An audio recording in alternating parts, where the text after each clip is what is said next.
The Rolex Yacht Master is one of those watches that I feel like doesn't get enough love. Everybody wants a Submariner, but people don't seem, or I guess it's a little more split on people who like the Yacht Master versus who don't. Personally, I really like the Yacht Master. The only thing is that it is a little bit flashy for my taste because the bezel is a platinum bezel, and so it's got that shine to it. However, sometimes a little flash isn't too bad, and it's a watch that I really enjoy. This particular Yacht Master is the blue dial with the red hands, and honestly, I actually want both Yacht Masters in my collection, so the rhodium dial with the light blue hands and the blue dial with the red hands. An interesting thing about the watch is that I wonder if it's going to be discontinued. I have the catalog from 2022 to 2023, and then the one from 2023 to 2024. In the 2000 to 2023, you'll see that we have the YachtMaster 40. We have the rhodium dial here, but no blue dial. And it looks like there's actually a space here as well for it, but it's just not there. And then let's take a look at the 2003-2004 catalog.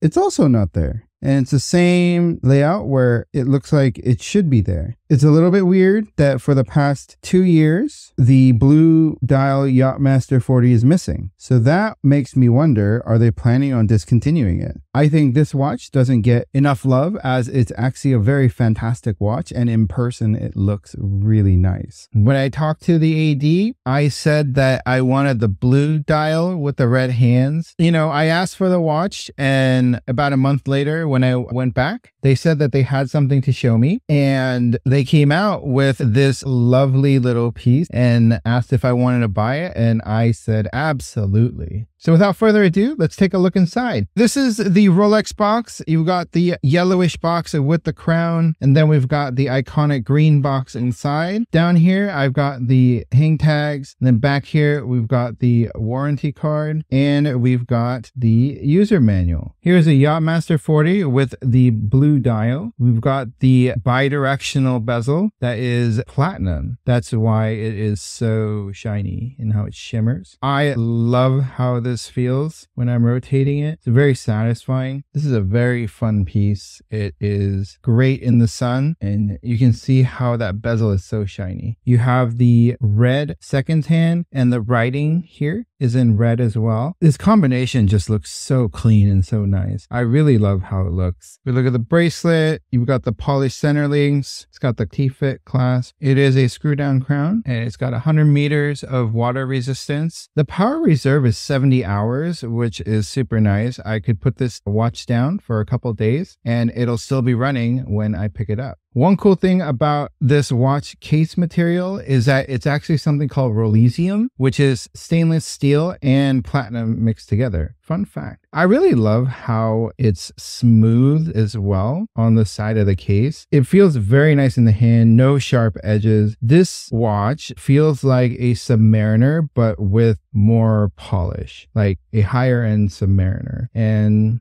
I personally really like it. If we look at the back, it's a closed case back. As with most Rolexes, of course, there are some that have the exhibition case back. More notably, newly released the Platinum Daytona and the Le Mans Daytona. So enough gushing about the watch. Let's measure it and see where the dimensions come in. This is supposed to be a 40 millimeter watch, hence the YachtMaster 40 name. For the case, I see 40.2. Case thickness comes in at 11.2 millimeters. Lug to lug is about 47 millimeters. In between the lugs, I see about 19.8 millimeters. And this bracelet does taper, so let's start at the top and go 19.2 all the way down to 15.2. Cool. The lume on this watch is actually super strong. I really love the color. It's got this tealish color for the lume, and it is super, super bright. Even in this bright lighting, you can see that the lume is present. I mean, that color is so cool. Let's throw it on the scale. The watch is about 151 grams. Let's take a look at the accuracy. So this watch is running at about +2 seconds per day, which is pretty reasonable and within COSC certification parameters. Why don't we throw this on the wrist? There is the YachtMaster 40 blue dial. This is a fantastic watch. If you're on the fence about getting this one, I'd say just get it. I really, really love this watch. Like to wear it frequently. As you can see, it's a bit scratched up because I do love to wear with it. I even go swimming with this one. So great watch. Let me know what you think down in the comments about the YachtMaster family. This is my third Rolex, and I think this was a good addition to my collection. Not just my Rolex collection, but as part of my broader watch collection. So let me know what you think. If you like this content, please like and subscribe, and I will see you next time.